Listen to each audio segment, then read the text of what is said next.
नमस्कार, news India देख रहे हैं आप। मैं हूं आपके साथ पूजा मोहन पांडे। बुलेटिन की शुरुआत करते हुए सबसे पहले आपको बता दें, बिहार की सियासत से जुड़ी बड़ी और अहम जानकारी सामने आ रही है। इस वक्त की बड़ी खबर है, पटना में सीएम नीतीश कुमार ने बड़ी बैठक बुलाई है। सीएम नीतीश के आवास पर बड़ी बैठक, पार्टी के बड़े नेता बैठक का हिस्सा हैं, बैठक में मौजूद हैं।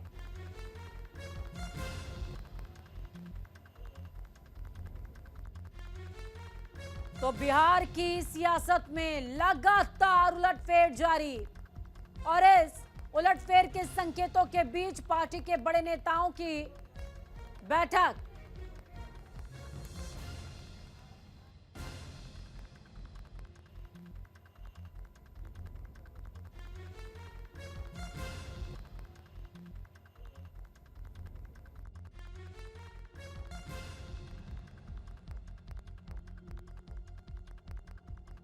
अपडेट आपको दे रहे हैं, बिहार की सियासत में लगातार डेवलपमेंट्स जारी हैं। पटना में सीएम नीतीश के आवास पर बड़ी बैठक चल रही है,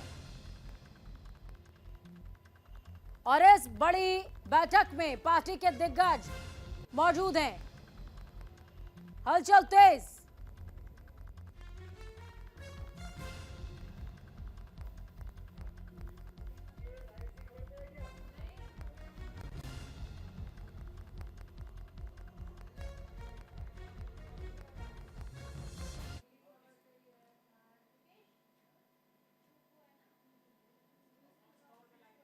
तो बिहार की सियासत में लगातार डेवलपमेंट्स देखने को मिल रही हैं, और इस डेवलपमेंट के बीच बिहार बीजेपी नेताओं को बुलाया गया है दिल्ली। बिहार बीजेपी अध्यक्ष सम्राट चौधरी दिल्ली रवाना हो चुके हैं। अश्विनी चौबे समेत कई नेता दिल्ली के लिए रवाना हो गए। शाम को 6:30 बजे गृह मंत्री अमित शाह से होगी मुलाकात, और अमित शाह के बाद नड्डा से भी मिलेंगे तमाम नेता।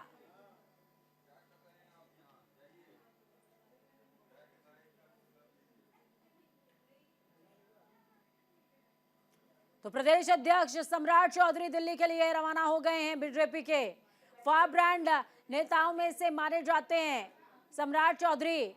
जब बोलते हैं धुआंधार बोलते हैं, और विवादित बयान भी अक्सर दिया करते हैं। प्रदेश अध्यक्ष सम्राट चौधरी, अश्विनी चौबे समेत तमाम दिग्गज इस समय दिल्ली में डेरा जमाए हुए हैं, और पहले आला कमानों की फेहरिस्त में शाह से मुलाकात होगी, उसके बाद नड्डा से भी मिलेंगे।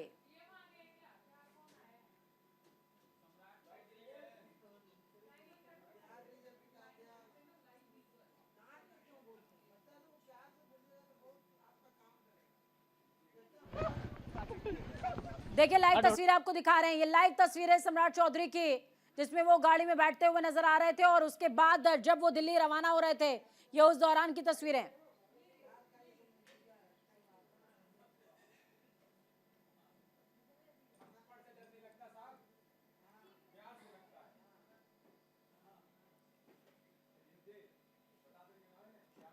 चले, इस खबर पर ज्यादा जानकारी के लिए सहयोगी संवाददाता आनंद हमारे साथ में जुड़ गए। आनंद, क्या कुछ अपडेट है? सम्राट चौधरी, अश्विनी चौबे दिल्ली पहुंच चुके हैं, और दिल्ली में पहले शाह से मुलाकात होगी, उसके बाद नड्डा से मुलाकात होगी। संकेत किस तरफ?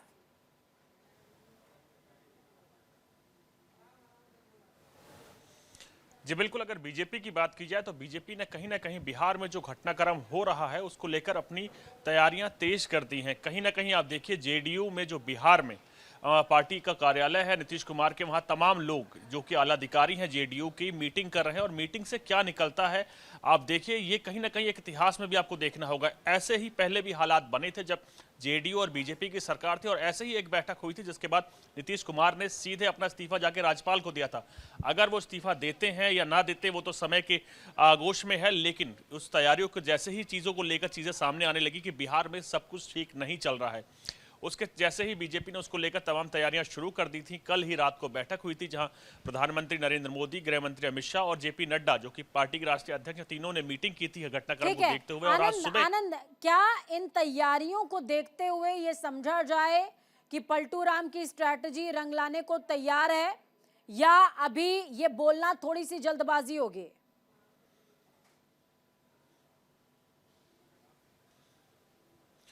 जी बिल्कुल, अगर नीतीश कुमार की बात की जाए तो आप देखिए लगातार उनके कई इतिहास रहे हैं जो एक के बाद एक वो पलटते रहे। पहले जेडीयू के साथ थे, फिर बीजेपी के साथ है, उसके बाद फिर जेडीयू के साथ चले, आरजेडी के साथ चले गए। तो तमाम चीज़ों को देखते हुए बीजेपी कहीं ना कहीं इस वक्त जो अपना कदम बढ़ा रही है वो एक एक कदम सोच समझ के बढ़ा रही है। और यही कारण है कि उन्होंने तमाम अपने नेताओं को दिल्ली तलब कर लिया है। खुद प्रदेश अध्यक्ष सम्राट चौधरी दिल्ली आएंगे, इस वक्त प्लेन में है और जल्दी ही दिल्ली लैंड करेंगे। उसके बाद सीधे 6:30 बजे एचएम यानी गृह मंत्री अमित शाह से मुलाकात करेंगे, उसके बाद पार्टी अध्यक्ष से मुलाकात करेंगे। तो उसके साथ साथ पार्टी ने कहीं ना कहीं, हमारे सूत्र बता रहे हैं कि तमाम प्रवक्ताओं को और अपने नेताओं को एक हिदायत दी है कि नीतीश कुमार के मसले को लेकर अभी उनको अपने सुर नर्म रखने हैं। तो ये तमाम चीजें संकेत बता रहा है कि कहीं ना कहीं नीतीश कुमार बीजेपी के टच में है और होने वाले आगे जो समय होगा वो समय बताएगा। लेकिन हो सकता है बिहार में कुछ भी हो सकता है, घटनाक्रम किसी भी कवायद को मोड़ता चल इस सकता है। बात और के उसके साथ साथ आप संकेत देखिए, जेडीयू जो अभी रिसेंटली INDIA की बैठक हुई थी, जो और जब खड़गे का नाम प्रस्तावित हुआ था उसी दौरान से समझ आने लगा था कि नीतीश कुमार जो हैं वो रिसिया रहे हैं। और उनके रिसियाने की जो शुरुआत थी और उसमें ही राहुल गांधी ने फोन में भी बातचीत करी, लेकिन मामला बैठ नहीं पाया। और धीरे धीरे करके ये घटनाक्रम न्याय यात्रा के साथ अब इस दौर तक पहुंच गया है। क्या न्याय यात्रा जब तक बिहार में पहुंचेगी सत्ता वही रहेगी या सत्ता का खेमा बदल जाएगा? इस सवाल को हम जायज समझे या नाजायज?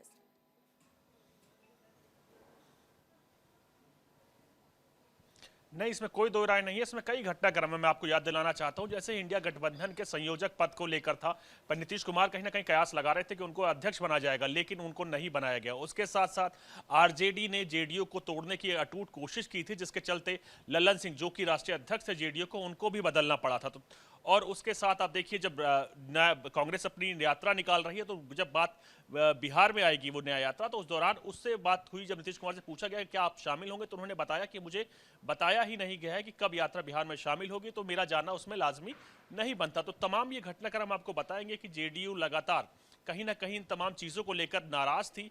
और उसके बाद अब नीतीश कुमार ने अपना मन बना लिया है कि कुछ भी इस मीटिंग के बाद हो सकता है। नीतीश कुमार हो सकता है कि इस मीटिंग से निकलें और तमाम जो अधिकारियों की, उनके पदाधिकारियों की बैठक चल रही है, अगर वो पॉजिटिव होती है तो कहीं ना कहीं वो वहां से निकलेंगे और सीधे राज्यपाल को इस्तीफा दे सकते हैं। लेकिन अभी तक जो भी कुछ है उसको लेकर बीजेपी या कहें या तमाम लोग उसमें संयम बरकरार रखा हुआ है कि हालात किसी भी करवट बदल सकते हैं। लेकिन कहीं ना कहीं चीजें जो आशंकाएं बताई जा रही हैं, जो हालात बताए जा रहे हैं, तो वो हो सकता है कि चीजें घूम के फिर एक बार रिजाइन करें और उसके साथ बीजेपी के साथ वो आगे बढ़ सकते हैं। बीजेपी चलिए, बहुत शुक्रिया आनंद हमारे साथ जुड़ने के लिए, अहम जानकारी साझा करने के लिए। तो संकेत बहुत सारे हैं और संकेत में संदेश भी बहुत सारे हैं।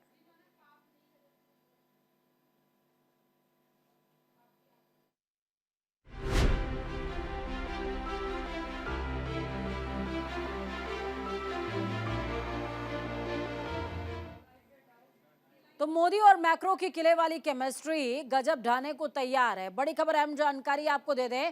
फ्रांसीसी राष्ट्रपति मैक्रो का जयपुर दौरा है, गुलाबी नगरी पहुंचे हुए हैं इमैनुअल मैक्रो। फ्रांसीसी राष्ट्रपति एयरपोर्ट पर उनका स्वागत राज्यपाल और सीएम भजनलाल शर्मा ने खुद किया है। एस जयशंकर समेत तमाम अधिकारी, तमाम नेता भी इस दौरान मौजूद रहे।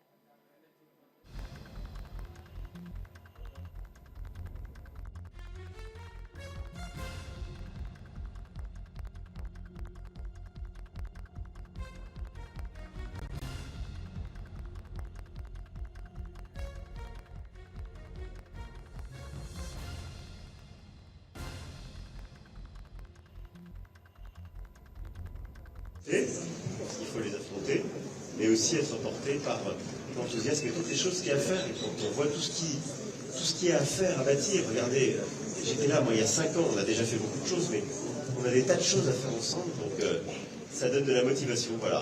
L'enthousiasme. Étymologiquement, enthousiasme, qui existe aussi en anglais, enthousiasme, ça veut dire le petit Dieu en vous. C'est plus fort que tout. Bonjour Monsieur le Président, je m'appelle Anushka et j'ai visité France dernière année en septembre pour un programme d'étudiants d'échange et c'était la meilleure expérience de ma vie. Donc je veux vous demander...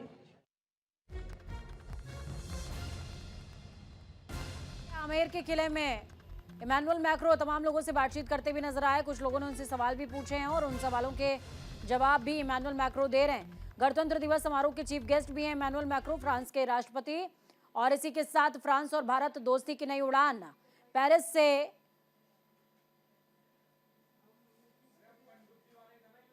Rajasthan पधारे हैं macro. उन्होंने मोदी के आमंत्रण को स्वीकार किया। Ici au Rajasthan, je découvre. Très heureux. Bonjour monsieur. Alors, je m'appelle Barani, je suis une étudiante de français, master en français, et je m'inscris pour le programme d'assistant d'anglais pour cette année. Alors, ma question est qu'il existe beaucoup de différences entre Inde et la France au niveau de culture.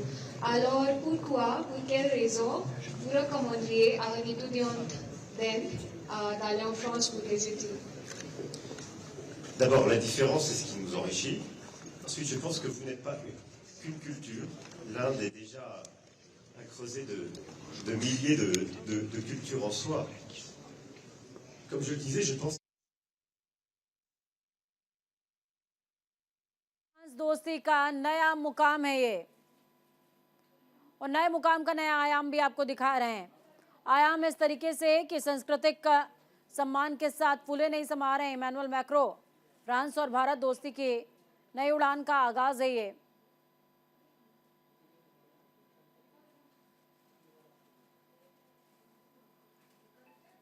Amer के किले से शुरू हुई ये chemistry.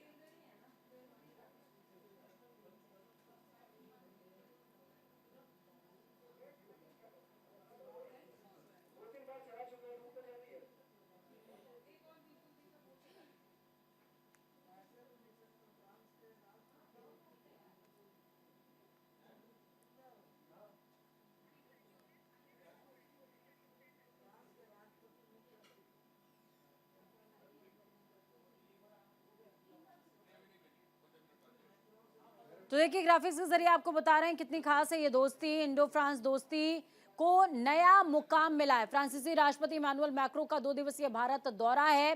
Bharat France रणनीतिक साझेदारी की 25वीं वर्षगांठ। आमेर के किले में मैक्रो का शानदार स्वागत हुआ। भारत फ्रांस के रिश्ते मजबूत होंगे इसी के साथ। फ्रांसीसी पक्ष के अनुसार राष्ट्रपति मैक्रो का ये महत्वाकांक्षी दौरा फ्रांस और भारत के 25 साल पुराने रणनीतिक साझेदारी को अगले 25 सालों के लिए और ज्यादा कॉन्क्रीट करेगा, यानी कि पुख्ता करेगा। फ्रांस के राष्ट्रपति मैक्रो भारत के साथ रक्षा मसौदे को अंतिम रूप देंगे।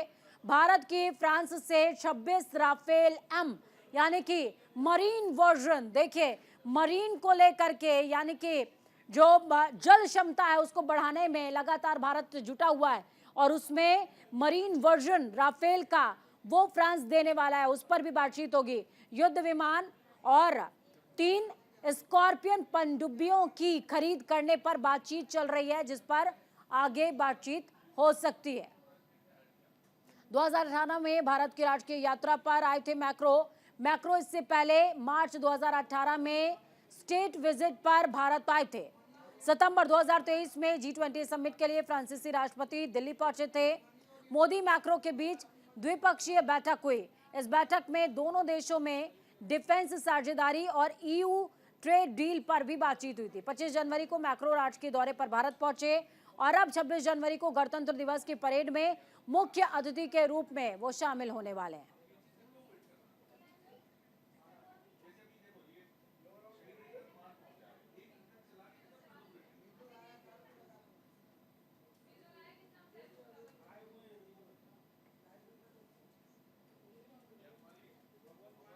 तो पीएम मोदी और मैक्रो दोनों के बीच की जो दोस्ती है, ये दोस्ती बेहद खास, और इसी के साथ रिश्तों को मिलेगा नया आगाज।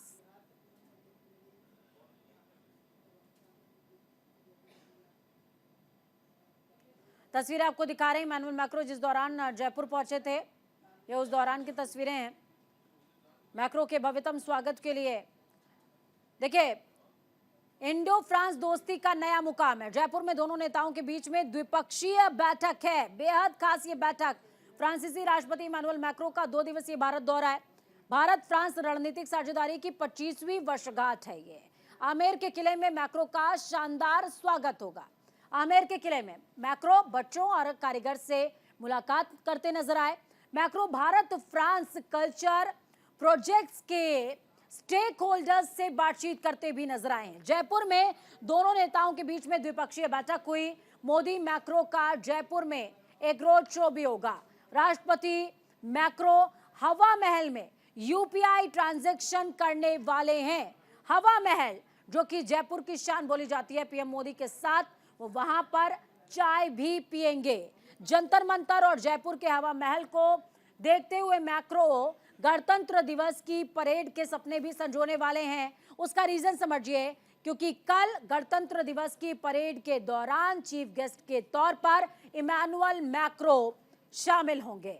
तो बेहद खास है ये मुलाकात, ये दौर, क्योंकि फ्रांस और इंडिया इन दोनों के बीच जो संबंध है उसका नया आयाम स्थापित हो रहा है और 25वीं वर्षगांठ के साथ आगामी 25 सालों के लिए ये संबंध स्थापित हो रहे हैं, जिसमें सबसे खास क्या है, 26 मरीन राइफल्स, माफ कीजिएगा वो राइफल्स जो कि मरीन वर्जन की होंगी, जिनका इस्तेमाल पानी में भी किया जा सकता है। ये बेहद खास है।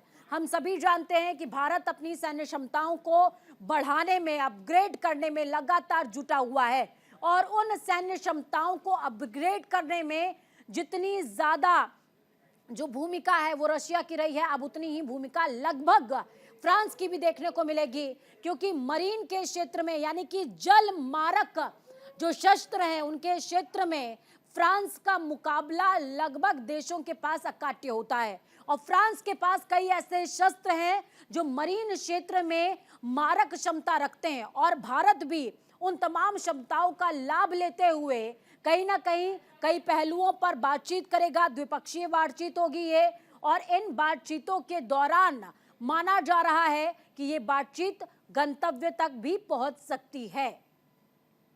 तो बेहद खास है ये मुलाकात होगी, बात होगी, चाय पर चर्चा होगी। चाय तो बहाना है, असल में रिश्तों को और ज्यादा नया और मजबूत बनाना है। तो इस बीच बड़ी और अहम जानकारी आपको दे रहे हैं, भारत जोड़ो न्याय यात्रा से जुड़ी हुई। उनका आज 12वां दिन है। असम से पश्चिम बंगाल में यात्रा की एंट्री होने वाली है। बंगाल में राहुल गांधी का इम्तिहान होगा, क्योंकि ममता बनर्जी लगातार जिस तरह के तेवर इख्तियार की हुई हैं, उससे लगता है कि अब बहुत कुछ सामान्य और असामान्य दोनों हो सकता है। भारत जोड़ो न्याय यात्रा का 12वां दिन और 12वें दिन असम से पश्चिम बंगाल में यात्रा की एंट्री होगी।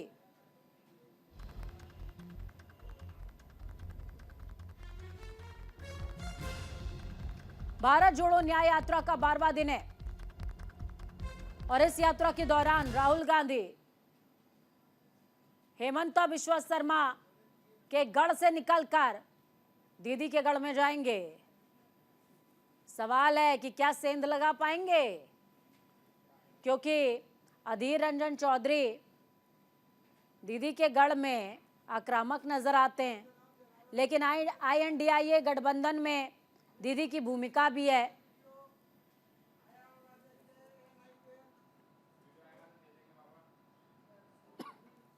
देखिए तस्वीर आपको दिखा रहे हैं, तस्वीरों में आपको फ्लैग नजर आएगा। अधीर रंजन चौधरी के हाथों में फ्लैग देते हुए राहुल गांधी असम से बंगाल में एंट्री कर गई है। ये यात्रा 12वां दिन है यात्रा का।